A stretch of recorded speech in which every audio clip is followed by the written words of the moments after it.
Abra sua Bíblia comigo no Evangelho de Lucas, capítulo 19.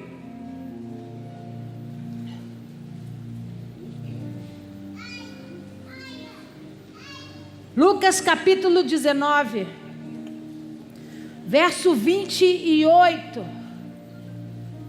Se tem alguém sem Bíblia do seu lado, compartilhe a sua Bíblia, porque hoje nós vamos falar de uma festa muito especial. Nós vamos falar de uma festa que aconteceu há mais de 2000 anos atrás. E nós precisamos entender o que está escrito nas Escrituras.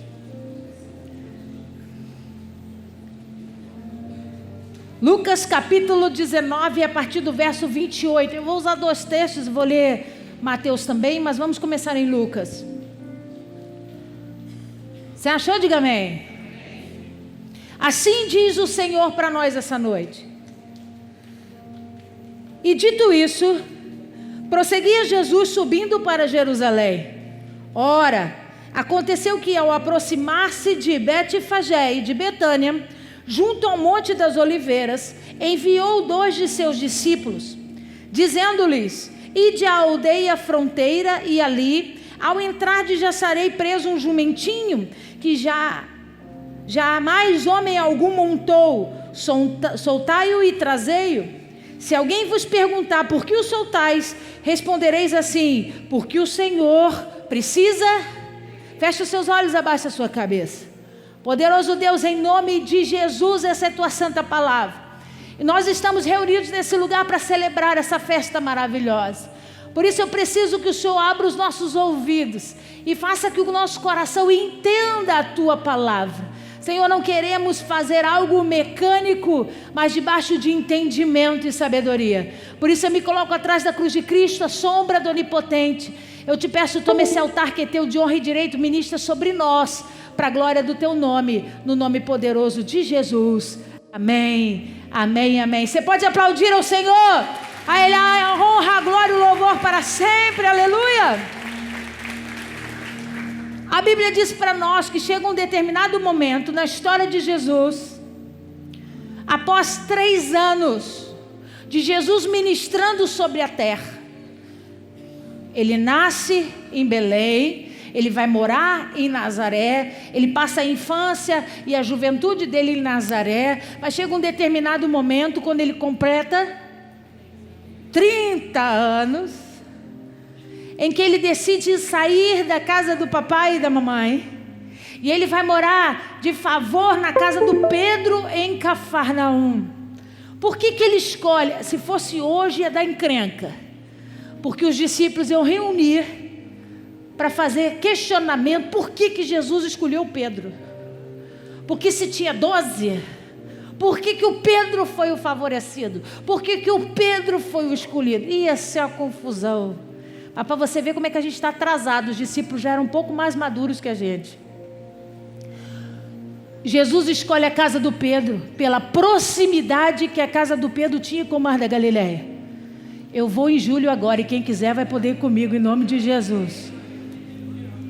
A distância da casa do Pedro para o Mar da Galileia era muito próximo, muito perto.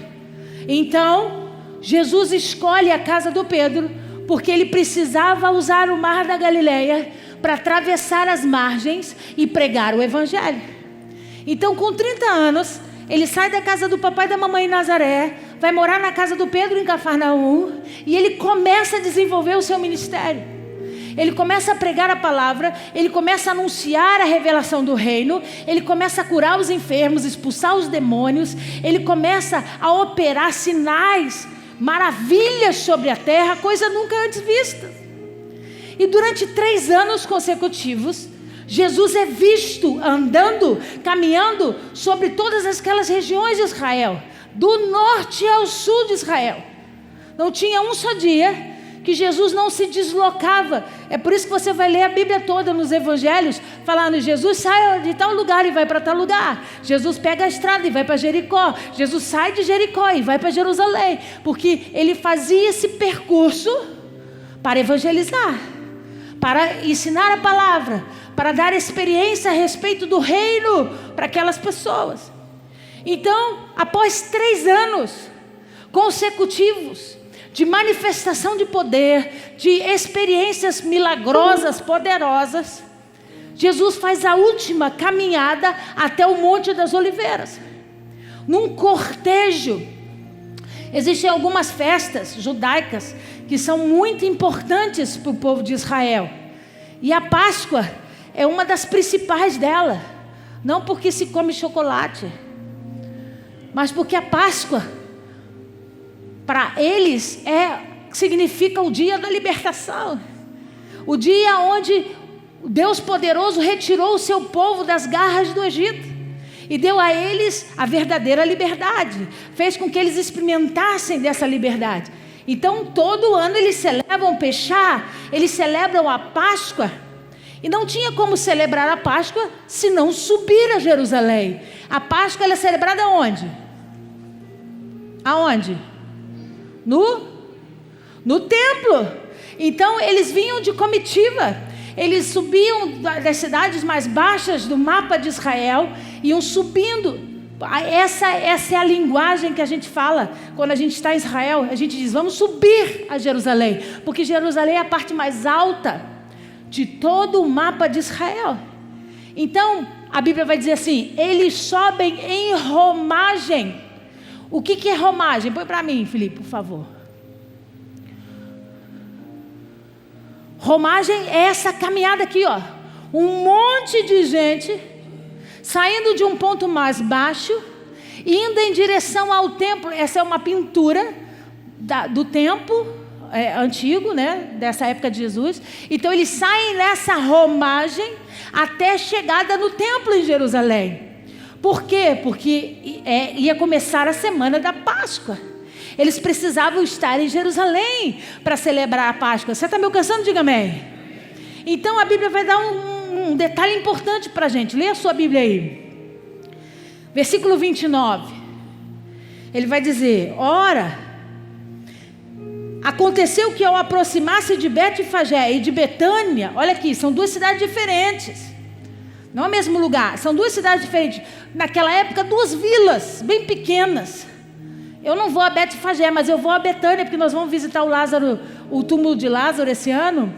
E você que for vai poder experimentar de ver com os seus próprios olhos. Então, são duas cidades próximas, duas vilas. E eles saem de Betfagé e de Betânia. Pastora, qual a distância de Betfagé e de Betânia para Jerusalém? 2 quilômetros. Então olha o que Jesus diz. Lê comigo, 29. Ao aproximar-se de Betfagé e de Betânia, junto ao Monte das Oliveiras. Por que é junto? Por que é junto ao Monte das Oliveiras? Raciocina aí, em nome de Jesus, crê. Porque é perto, irmão. 2 quilômetros, uma corridinha pequena. Continua lendo. Aí ele diz, dizendo-lhes, ide à aldeia fronteira, e ali ao entrardes acharei preso um jumentinho, que jamais homem algum montou, soltai-o e trazei-o. Mas homens, que jamais montou, soltai e trazei-o. Se alguém vos perguntar, por que o soltais, respondereis assim, porque o Senhor precisa. Então ele diz, desce aqui na vila, que eles estavam em romagem. Ele diz, desce aqui, ó, caminho de Betfagé e de Betânia, e lá você vai encontrar um jumento preso, um jumentinho, filho de jumenta, que nunca foi montado por homens. Chega para o dono desse jumento e diz, eu estou precisando dele. E aí, que dono que vai dizer, e aí, o que eu tenho com isso? Diz para ele que o Senhor precisa dele. O Senhor aí está com letra maiúscula ou minúscula? Só o S. Então ele está falando, ele não está falando de Yahvé, ele está falando de Adonai, ele está falando de Senhor no sentido de autoridade, de mestre. Então ele diz, de rabi ou rabino, que era a expressão religiosa da época.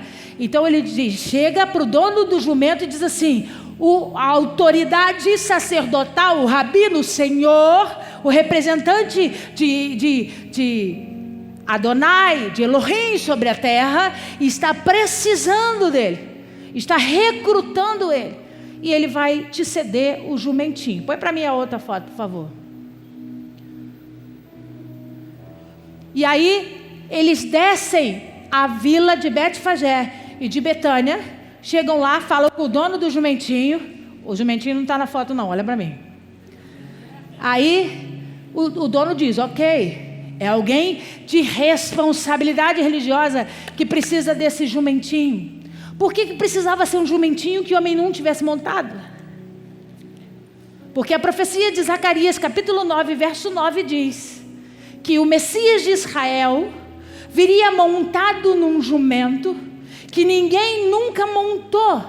Por quê? Porque jumento é muito brabo. Tenta montar num jumento que não foi adestrado, que eu quero ver quantos segundos tu fica trepado nele. E a história, né? A cultura diz que só um homem de Deus, só um grande profeta consegue montar num jumento que nunca foi montado, que não passou por ensinamentos, e ele caminhar com ele de forma mansa e tranquila.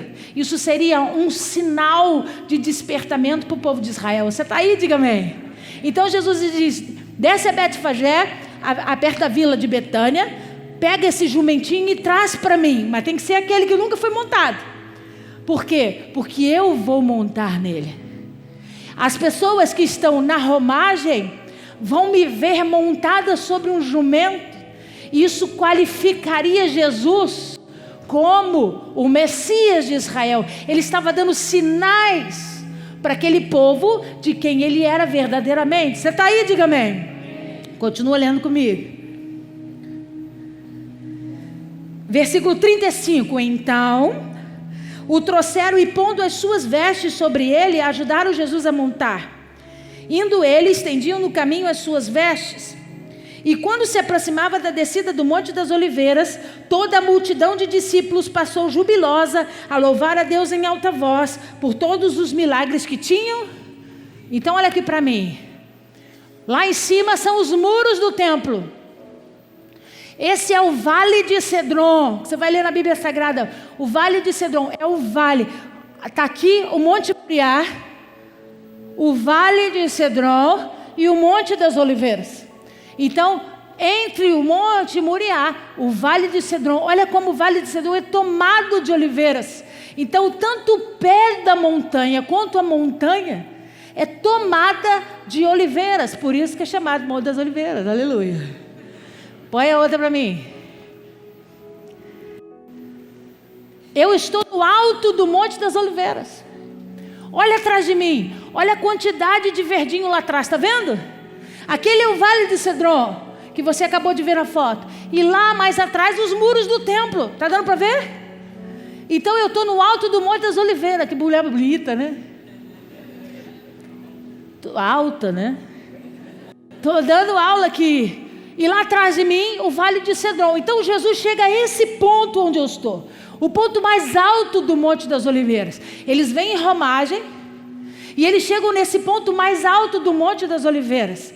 Adorando ao Senhor. Cantando cânticos ao Senhor. Ninguém faz essa travessia até chegar a Jerusalém em dias de festa sem cantorias.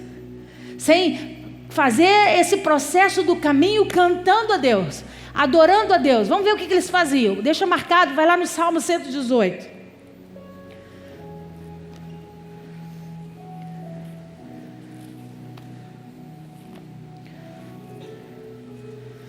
Salmo 118.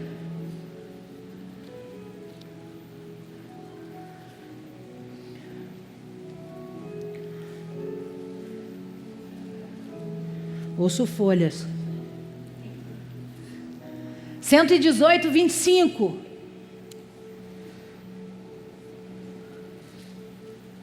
Diz assim, lê aí. O que está escrito?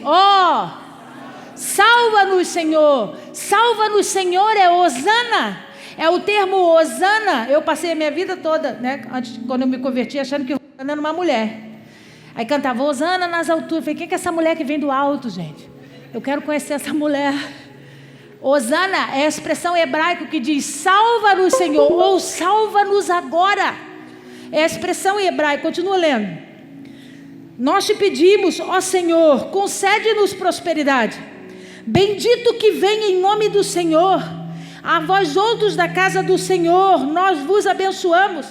O Senhor é Deus e Ele é nossa luz. Adornai a festa com ramos, até as pontas do... O que você tem aí na cadeira? O que você ganhou aí? Então, observa que você está fazendo parte do Salmo 118. Ele diz, não vamos subir de qualquer jeito. Nós vamos cantar Hosana, nós vamos cantar salva-nos, Senhor, porque nós estamos em busca do Messias.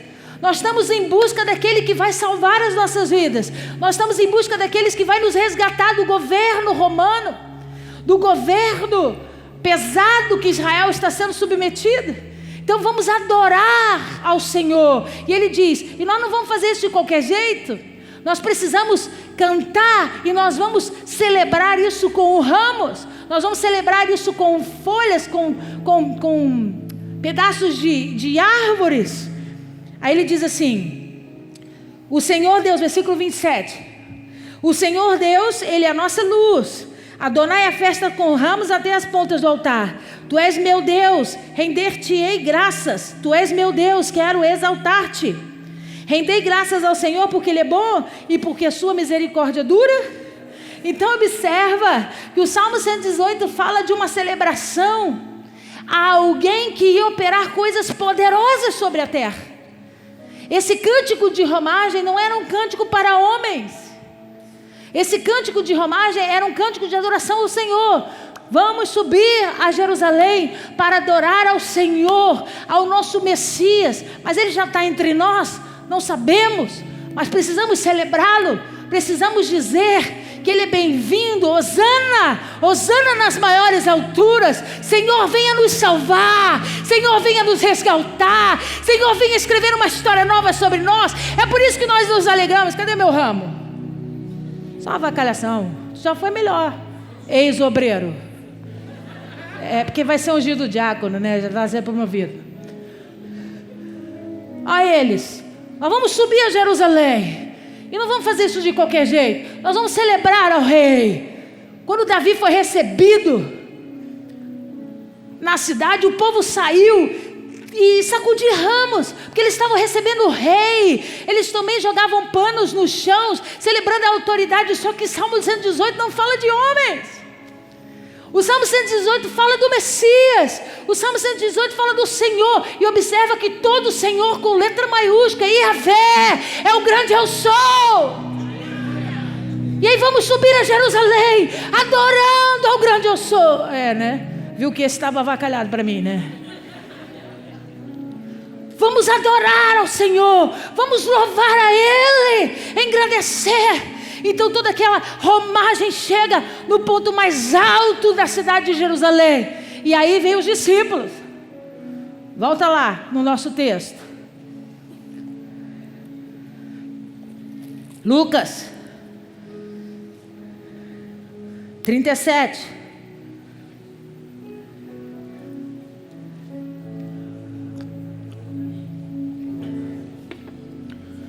Lucas 19, verso 37. E quando se aproximava da descida do Monte das Oliveiras, toda a multidão de discípulos passou jubilosa a louvar a Deus em alta voz. Por causa de quê? Leia aí. Então olha aqui. O Salmo 118 diz que o cântico de romagem tinha que ser feito para adorar para adorar Yahvé, para adorar o grande eu sou. Ele diz, para dizer para eles, nos salva, nós dependemos de ti, tu és o meu Deus.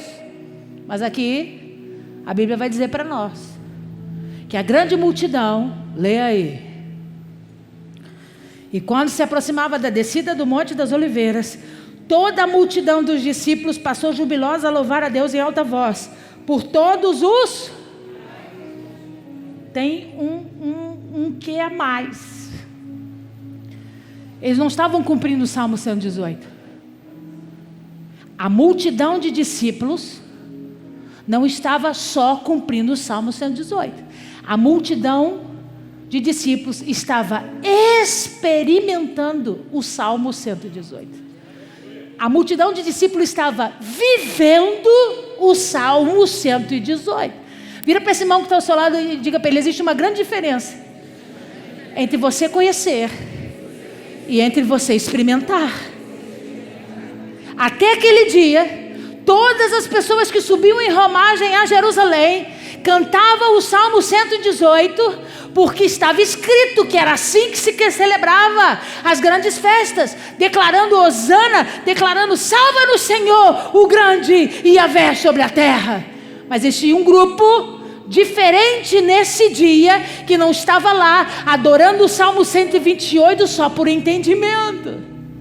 Existia um grupo que estava adorando nesse dia porque tinha passado pela experiência, irmão. Muda tudo. Você não vai falar de alguém que você conheceu de ouvir. Você vai falar de alguém que você experimentou, que tocou a sua vida, que mudou a sua história, que te salvou, que te resgatou, que te curou da enfermidade, que tirou o teu filho da lama, da prostituição, das drogas. É diferente.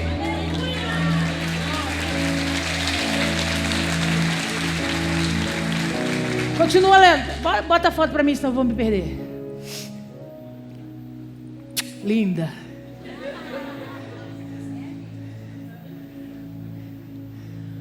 As folhas, eles começam a colocar as suas vestes, tiram as suas vestes e colocam no chão. E Jesus, que estava montado no jumentinho, passa. Por que só Jesus passa montado no jumentinho? Porque quando eles veem Jesus no jumento, montado no jumento, ele era o quê? Você podia nem conhecer Jesus, mas pela cultura, ele era profeta, era a boca de Deus na terra. Vai, se eu não conhecesse Jesus, vai, que hoje é o dia que ele vai revelar o Messias sobre Israel. Vai, que hoje é o dia que ele vai profetizar a restauração de Israel. Então, eles colocam os tecidos no chão, para ele passar como autoridade governamental, assim como os reis passavam no Antigo Testamento. Você está aí? Diga amém. Passa para mim. Bonita também. Não, volta. Esse é o início da descida. Então, Jesus passa por aquele lugar bonito onde eu estou pregando. E ele chega nessa rua. Essa rua chama Hosana. Essa via chama Hosana exatamente porque é o lugar, é o ponto onde eles começam a descer para entrar no templo. Então, toda aquela romagem, todo aquele povo passa pelo alto do monte, onde eu estava ali ministrando, e chega nesse lugar, nessa rua, e começa a descer. Lê o que diz as Escrituras.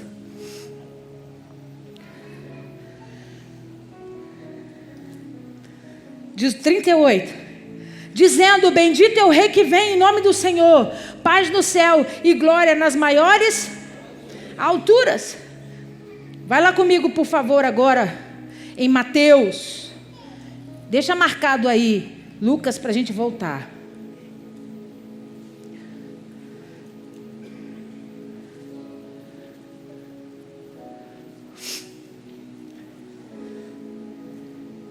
Mateus 21, verso 8. Mateus 21, verso 8.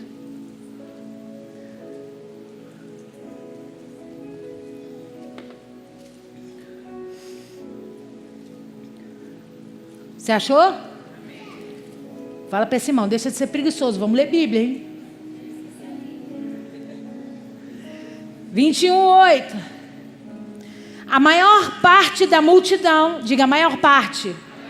Se está escrito que a maior parte, significa o quê? Nem todo mundo. A maior parte não são todos. Aprenda a ler Bíblia Sagrada. A maior parte da multidão estendeu as suas vestes pelo caminho, e outros cortavam ramos de árvore espalhando-os pelas estradas. E as multidões, olha o que diz aí, tanto as que precediam como as que seguiam, clamavam: hosana ao filho de Davi, bendito que vem em nome do Senhor, hosana nas maiores. Então o que ele está dizendo? Que existiam dois grupos. Existia um grupo que precedia Jesus, que estava vindo muito perto, cercando Jesus e o jumentinho. E existia um outro grupo que estava mais atrás. Isso é muito claro da gente observar pela quantidade de pessoas. Põe agora aquela para mim. Essa foi a romagem de hoje em Jerusalém. Então, observa a quantidade de gente. Olha aqui, é o mesmo muro que eu tirei a foto. É a mesma rua que desce. Eu estava linda e sozinha. Olha a quantidade de gente. Então existia um grupo que estava muito próximo de Jesus, na frente dessa comitiva toda. E tinha um outro grupo aqui, ó, que estava seguindo atrás. Muita gente atrás, muita gente atrás. Diga para esse irmão que está ao seu lado, 2 grupos. Volta lá comigo, deixa marcado aí. Volta lá comigo em Lucas.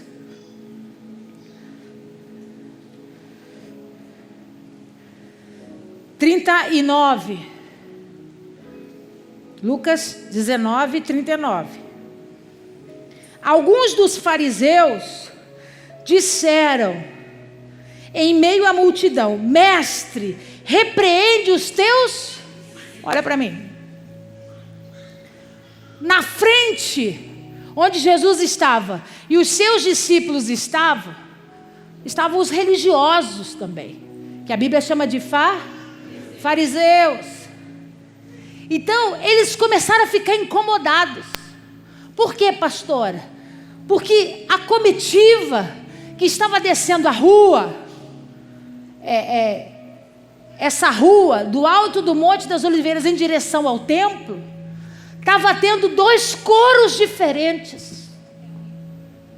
Tinha um coro do pessoal que estava próximo de Jesus, que estava cercando Jesus. Você leu isso lá no livro de Lucas, de Mateus.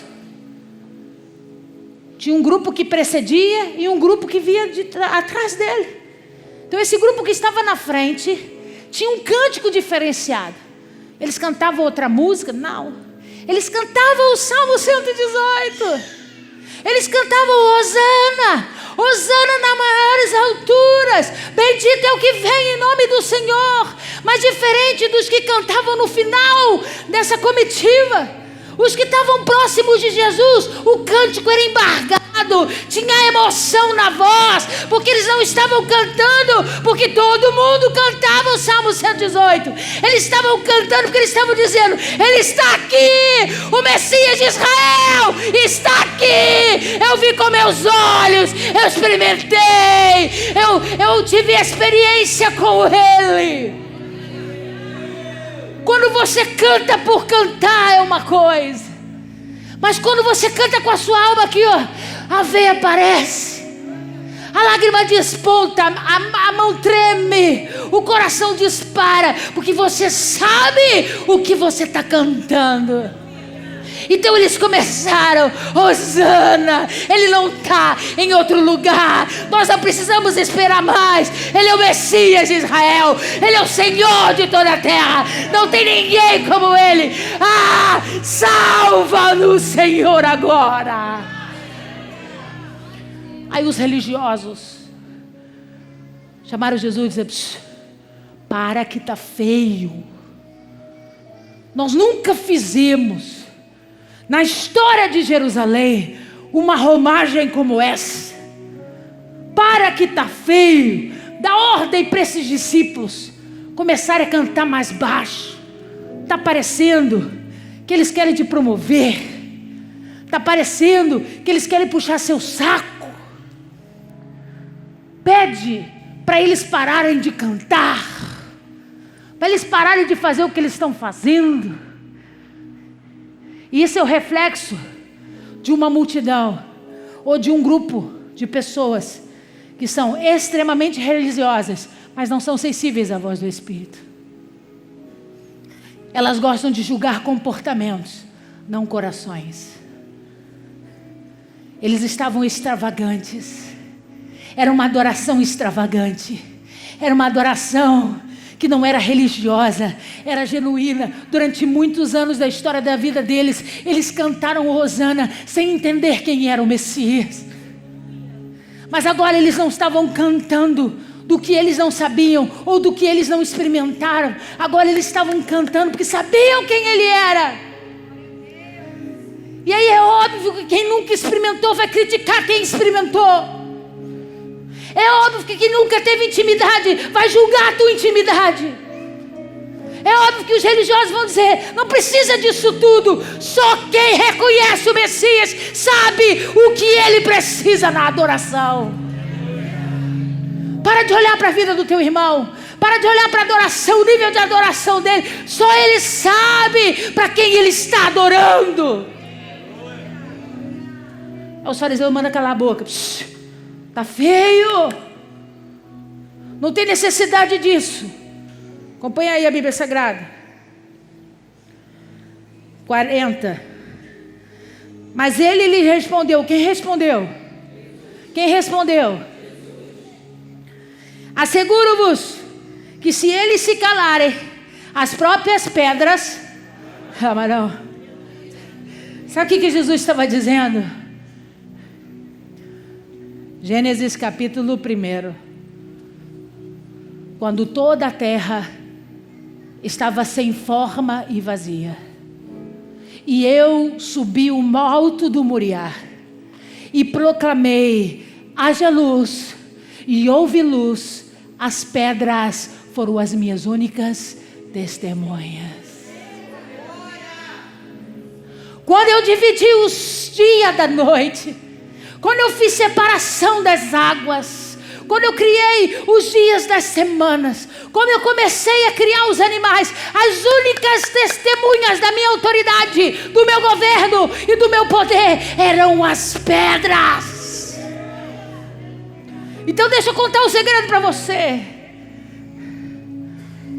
É por isso que Israel, principalmente a cidade de Jerusalém, toda ela é feita de pedras. Você não vai encontrar nenhuma arquitetura que não seja feita de pedra. Você não vai encontrar uma casa de madeira, uma casa de tijolos. Ela pode ser feita do que você quiser na parte de dentro, na parte de fora. Todo o revestimento tem que ser pedra. Pergunta para mim: por quê, pastora? Não, eu evoluí. Diga assim: por que, bispa? Nem eu lembro dessa bagaceira. Por que, bispa? Porque a pedra é testemunha de Yahvé sobre a terra. Em todo lugar que os seus olhos olharem sobre Jerusalém, as pedras estão dizendo: Yahvé é nosso Senhor, Yahvé é Deus de toda a terra. Nada foi criado ou deixou de ser feito sem a poderosa mão de Yahvé. As pedras são eternas, elas não se destroem, não se desfazem. Então, quando você olha para Jerusalém, toda levantada em pedra, Deus está dizendo: quem é que vai mexer na menina dos meus olhos? Ela é eterna, ninguém pode com ela. E Deus está dizendo para aqueles religiosos: eles estão emocionados, sim. Eles estão cantando com um cântico diferenciado, embargado a sua voz, porque pela primeira vez eles estão experimentando daquilo que eles estão cantando. Eles não estão cantando religiosamente como vocês cantaram a vida toda. Agora eles experimentaram. Agora eles têm testemunho para contar. Mas eu não posso ir pedir para que eles parem, porque se eu fizer isso, entenda o que eu vou dizer, eles vão calar a boca e as pedras vão começar a dizer: Jesus é Yahvé sobre a terra, Jesus é o Messias de Israel, Ele é o Senhor de toda a terra, Ele é um só com o Pai, aleluia. Se os meus discípulos pararem de falar, as pedras vão clamar o meu nome. Continua lendo comigo.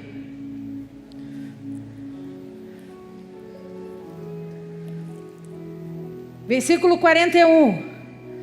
Quando ia chegando, vendo a cidade, lê aí, Lucas 19, 41. Quando ia chegando, vendo a cidade, volta lá a foto que eu estou na rua. Quando ele chega nesse ponto que eu estou aqui, ele olha e ele vê toda a cidade de Jerusalém. E é a última vez que Jesus viu Jerusalém. Depois que ele desce essa rua e ele passa pelos muros, começa todo o processo de sacrifício. Ele é preso, ele é julgado, ele é levado ao Calvário, até que no terceiro dia ele ressuscita. E ele aparece para os discípulos no caminho de Emaús. Ele aparece no mar da Galileia. Ele ressuscita além do Jordão, mas ele nunca mais tem essa vista. Ele nunca mais viu Jerusalém do jeito que ele viu naquele dia. Pergunta para mim, nunca mais isso vai acontecer? Pergunta para mim, nunca mais isso vai acontecer? A Bíblia diz para nós que quando ele voltar, os seus pés vão tocar o alto do Monte das Oliveiras. E ele vai estar de frente a esse lugar do templo. E ele não vai entrar pela porta lateral como ele entrou nesse dia. Ele vai entrar pela porta dourada, pela principal porta. Não mais como um grande profeta, não mais como alguém que eles simpatizavam pela operação de milagres. Agora ele vai entrar como Deus de toda a terra. E todo povo, língua e nação o adorarão para a eternidade.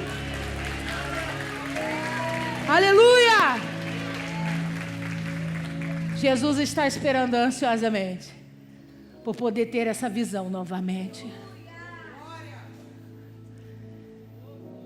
E nesse ponto, eu estou virada para o pastor Fábio, para sair na foto. Mas Jesus estava virado para Jerusalém. E quando ele olha a cidade, olha o que diz aí. Quando ia chegando, vendo a cidade, chorou. Eu não sei se existiram outras vezes. A Bíblia relata de 3 vezes. A Bíblia fala que Jesus chorou sobre a terra 3 vezes. Pode ser que ele tenha chorado mais, quem sou eu para dizer que ele não chorou mais do que 3 vezes em 33 anos de idade? Mas a Bíblia só relata 3. A primeira, em Betânia, diante do túmulo de Lázaro. Quando ele chega diante do túmulo de Lázaro, e ele vê Lázaro lá dentro com a pedra, tampando o sepulcro, a Bíblia diz que Jesus chorou. Ele não chorou pelo amigo que tinha morrido. Ele não chorou porque ele tinha perdido um parente, alguém que era muito próximo, alguém que ele tinha intimidade. Ele chora pelo mesmo motivo que ele chora em Lucas capítulo 19. Ele chora porque Lázaro estava morto, sepultado. E todo aquele povo que dizia ser íntimo dele, não acreditou que ele era o Messias de Israel.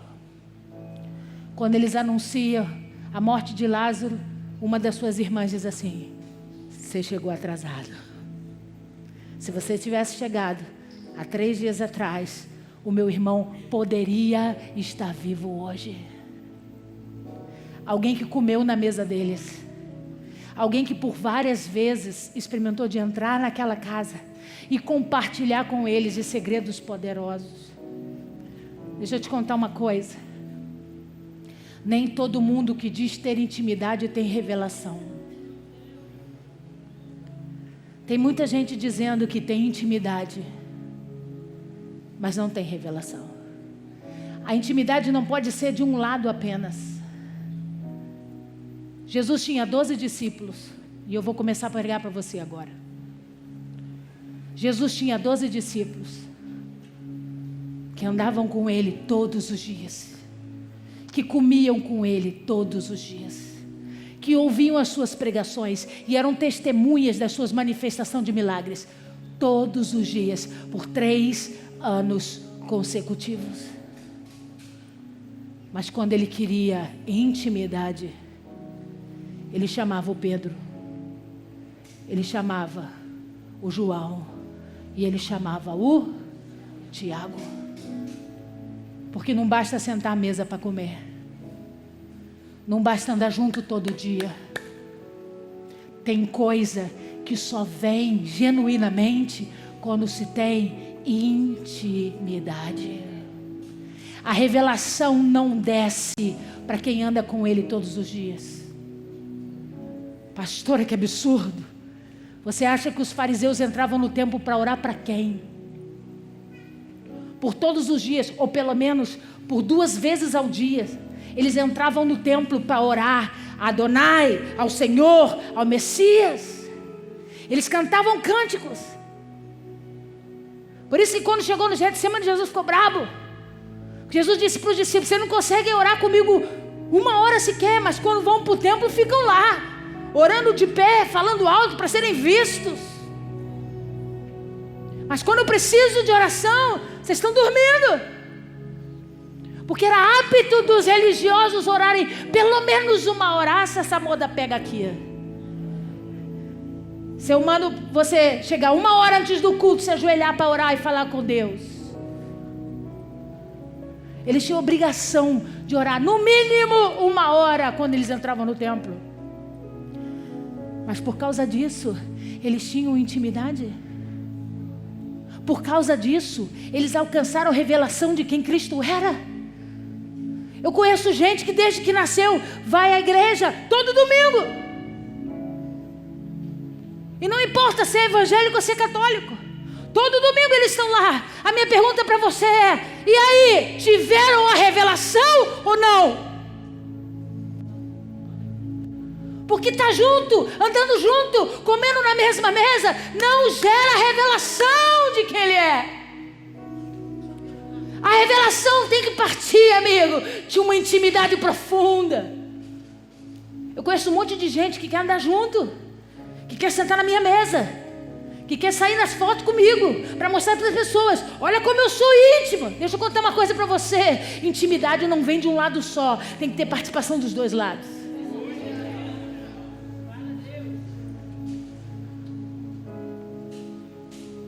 E eles acharam que eles tinham. E eles não tinham. E eles não tinham. Então quando Jesus olha aquele sepulcro fechado e Lázaro morto, ele chora. Porque ele diz: eu estava aqui. Eles experimentaram de ouvir meus testemunhos. Eles experimentaram de me ouvir pregar sobre o reino. Eu comi na mesa deles. Eu falei do amor de Deus para eles. Mas eles não entenderam a revelação de quem eu era. Porque se eles tivessem entendido, eles não estavam chorando do lado de fora do túmulo. E a minha pergunta para você essa noite, aleluia: você é dos que tem revelação ou você é dos que fingem ter intimidade?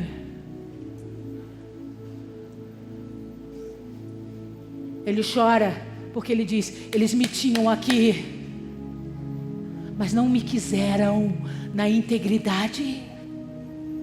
Eles me tinham aqui, mas eles não me experimentaram na profundidade. Por quê, pastora? Porque sempre tem alguma outra coisa mais importante para experimentar do que gerar aliança e profundidade na presença de Jesus. Você está aí? E aí a Bíblia vai dizer que a segunda vez que Jesus chorou é essa aqui. Quando ele chega no alto quando ele chega nesse ponto, e ele olha para Jerusalém, e ele enxerga Jerusalém de fora para dentro. Observa que ele não consegue olhar as ruas de Jerusalém. Nessa vista, você não consegue identificar para que lado fica o Mar da Galileia, para que lado fica a cidade de Cafarnaum. Você só olha o centro, você só olha as muralhas. Então Jesus estava enxergando Jerusalém de fora para dentro e não o contrário, de dentro para fora. E ele chora, porque quando ele olha Jerusalém dessa forma, ele pensa: eu estou olhando Jerusalém de fora para dentro, assim como essa multidão inteira que está me seguindo nesse dia também me olha. Eles me julgam pela aparência, eles me julgam pelo que eu falo, eles me julgam pelo que eu como, eles me julgam por quem anda comigo. Eles estão olhando a minha parte de fora e não me observam por dentro. Eles não me olham por dentro. Eles não querem saber quem eu sou. Porque a multidão é interesseira. A multidão seguia Jesus por interesse. Eles queriam a performance. Eles queriam a resposta. Eles queriam a cura. Eles queriam o que eles precisavam. Não importava entender quem Jesus era. Deixa eu dizer uma coisa para você.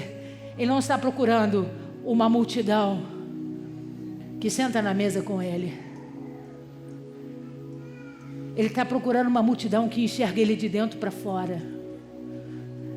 Ele não é o que ele faz. Ele não é o que ele pode fazer. Ele é o Senhor. Enquanto o povo continuar enxergando Jesus de fora para dentro, a dor vai continuar consumindo o seu coração. Por quê? Porque eles não estão o experimentando.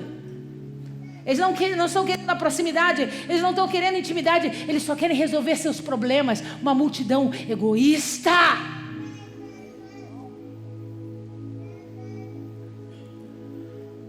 E a terceira vez que a Bíblia fala que Jesus chora é logo depois, quando ele é preso, julgado. Ele é preso no jardim do Getsemane. Ele está lá de joelhos orando. E ali ele chora. Pelo mesmo motivo. Eu vou para a cruz, Pai, para cumprir o teu propósito. Eu vou para a cruz porque o Senhor me escolheu para ser aquele que vai pisar na cabeça da serpente. Mas muitos deles não me conheceram. Eu andei no meio deles. Eu preguei para eles. Eu me expus para eles, Pai. E eles não me enxergaram. Olha o que ele diz. Quando ia chegando, vendo a cidade, chorou. E dizia, diz para mim, repete comigo. E ele dizia, diga de novo. E ele dizia, aqui, ele não pensou. Ele podia ter chorado em silêncio. E a gente nunca ter sabido o motivo pelo qual ele chorou quando viu Jerusalém. E eu vou confessar para você, é impossível chegar a esse lugar e não se emocionar.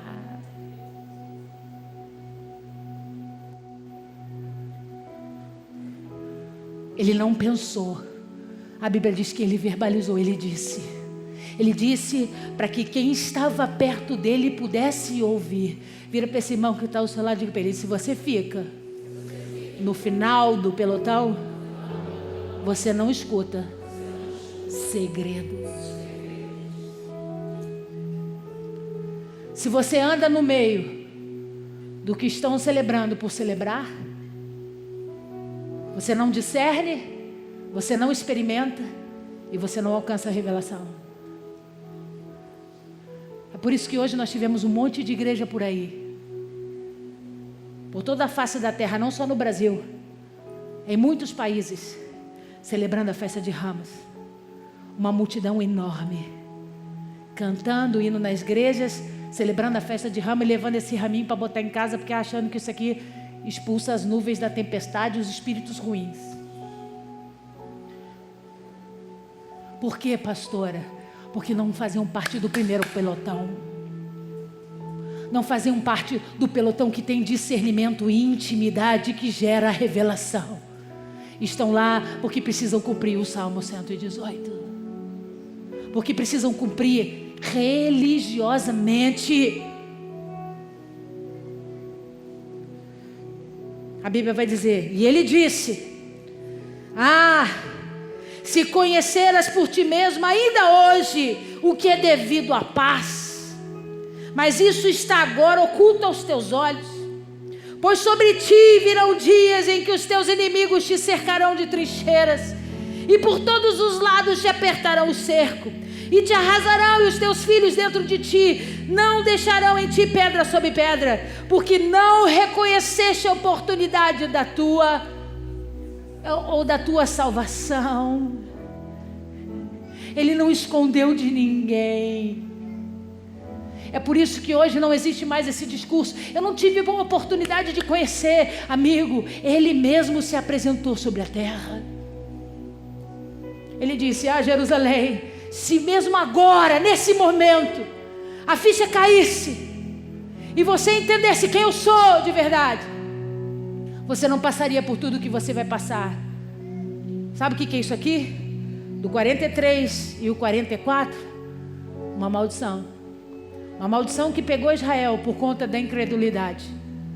E é uma maldição que alcança pessoas quando elas resistem a reconhecer quem é Jesus. Elas se tornam escravas, passam por guerras, trincheiras, perdas, humilhação e vergonha.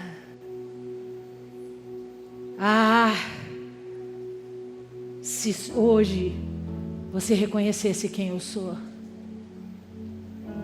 Ele diz: por causa disso tudo, porque você não reconheceu a oportunidade que hoje eu estou manifestando neste lugar.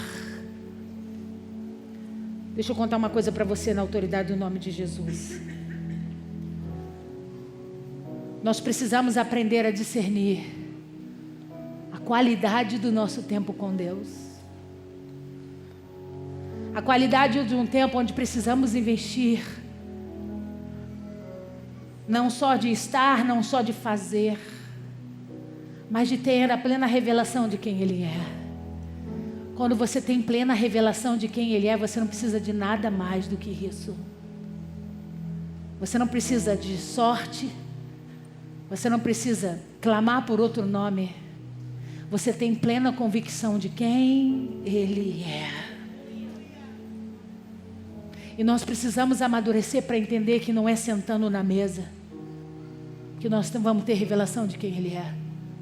Porque uma geração inteira senta na mesa para comer do corpo e beber do sangue, e até hoje não entenderam quem Jesus é de verdade. Não é comendo na mesa, não é andando junto. Aqui é enxergando Jesus de dentro para fora. Por que você veio à igreja no domingo? Que é muito bom ouvir o pastor adorar, pastor João, a pastora Márcia. As músicas são ótimas, é alegre. Aí depois tem uma palavra, e é legal ouvir a palavra. Não, amigo. E aí tem um momento de oração, e aí eu posso falar com Deus, eu posso dizer para Ele o que eu preciso que Ele faça. Não. Você está olhando Jerusalém de fora para dentro. Você está olhando para o Cristo de fora para dentro. Deus não quer que você entre por essas portas para olhar o que Ele pode fazer por você. Ele quer que você entre por essas portas para olhar quem Ele é, na essência. Observar as suas atitudes, observar o seu comportamento, dizer: eu quero ser como Ele, eu quero aprender como Ele. Ele é manso, Ele é humilde, Ele é sábio, Ele sabe o que diz, e Ele tem ensinamentos poderosos. Depois você contempla a beleza dos muros. Depois você contempla o que Ele pode fazer, porque a Bíblia diz assim: buscai, em primeiro lugar, olha por dentro. E Ele diz: e depois, todas as outras coisas, o lado de fora aparece. Primeiro o lado de dentro. Primeiro quem Ele é. Volta lá, por favor. Em Mateus, eu vou terminar.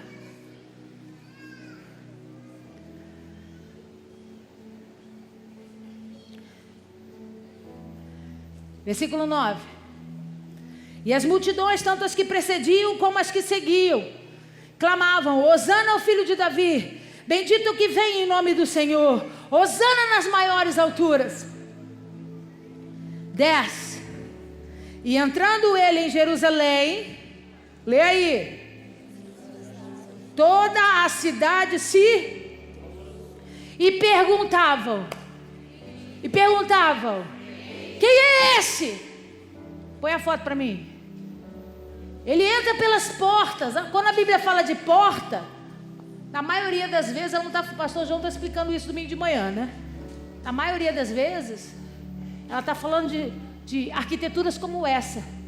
São passagens que algumas tiveram as suas portas restauradas, como nos livros de Neemias.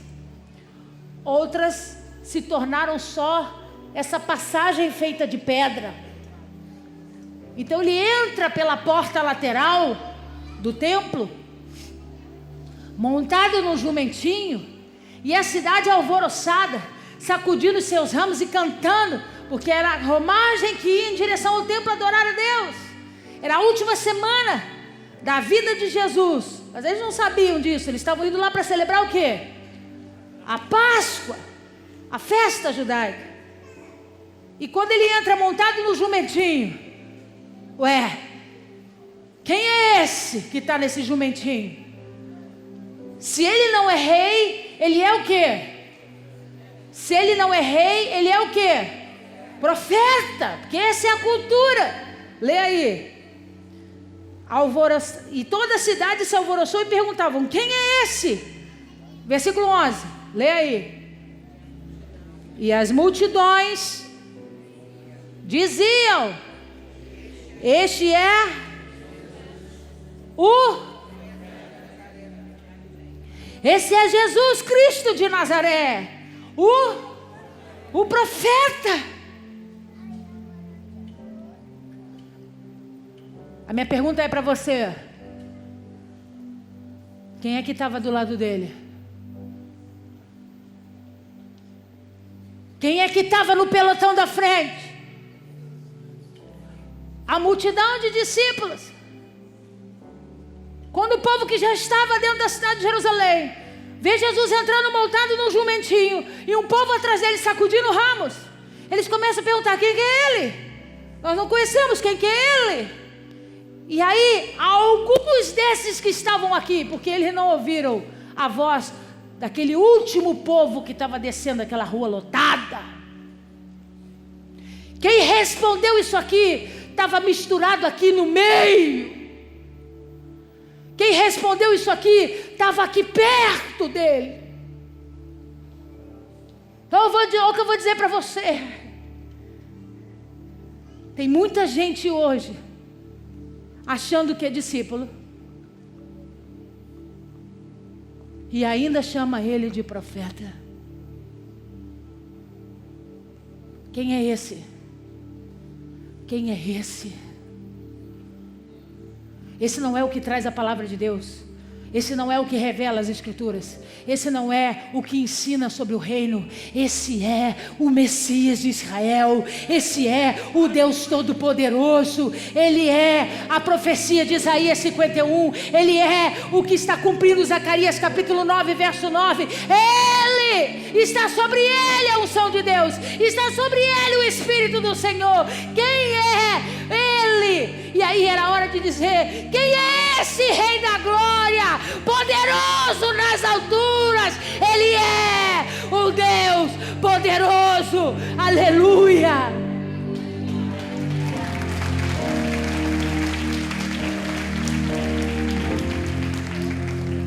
Já entendi tudo. Por que eu vim hoje aqui? Por que a festa de Ramos é importante? Porque você não é dos que cantam o Salmo 118 de forma religiosa. Você não é dos que sacodem os ramos, porque todo mundo faz isso no domingo de Ramos. Tem hoje gente sacudindo ramos, gritando Hosana ao filho de Davi, e daqui a uma semana vai estar celebrando o cavaleiro.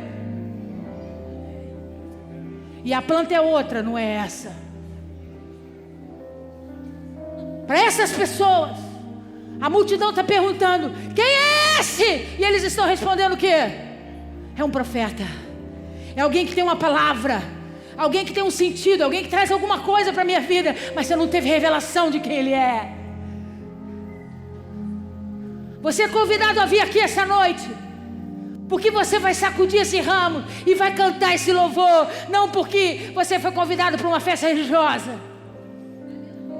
mas porque você tem experiência com Ele, porque você senta na mesa com Ele, porque você fala com Ele, porque ninguém quis te tocar quando você estava sujo, imundo, e Ele veio, trocou as suas vestes, perdoou o seu pecado, te deu vida eterna. Eu não canto Hosana, salva-nos agora, porque a multidão interesseira canta junto. Eu canto Hosana porque eu já entendi. Ninguém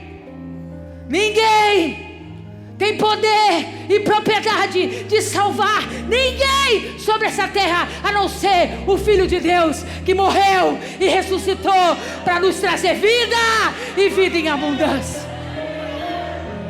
Por que você sacode ramos? Porque eu não canto o que eu ouvi, eu canto do que eu experimento. Eu vou celebrar todos os anos até a volta de Jesus, até o dia que eu não vou ter ramos mais nas minhas mãos. Pergunta para mim, o que a senhora vai ter? Pergunta como quem quer saber. Eu não vou sacudir mais, celebrar Jesus com ramos nas mãos.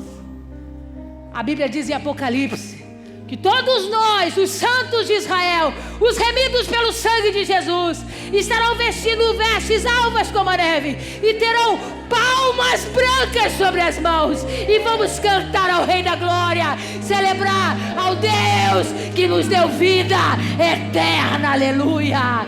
Fique de pé no seu lugar.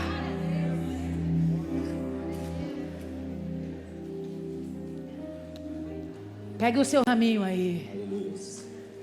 Você não vai botar esse raminho atrás da porta, esse raminho não tem poder nenhum, que a gente não pode roubar a glória de Jesus.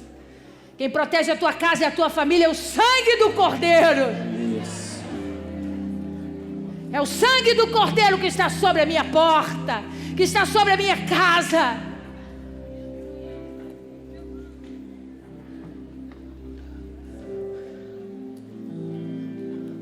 Eu quero convidar você a subir ao Monte das Oliveiras comigo essa noite.